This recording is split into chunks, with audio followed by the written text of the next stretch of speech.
The main pathology here is the patient goes in for a vasodilatation.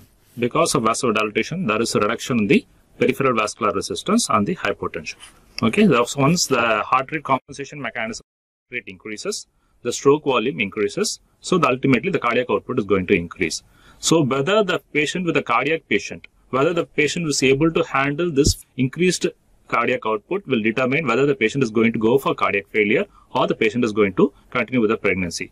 So that is why when we ask about history of a cardiac patient, you ask whether the patient had a normal pregnancy. If the patient has had a normal pregnancy with the cardiac disease, more often than not, these patients would be able to sustain the pregnancy further. So the main physiology is we have seen.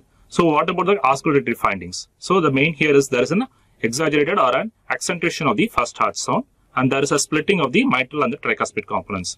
There is a typical ejection systolic murmur which is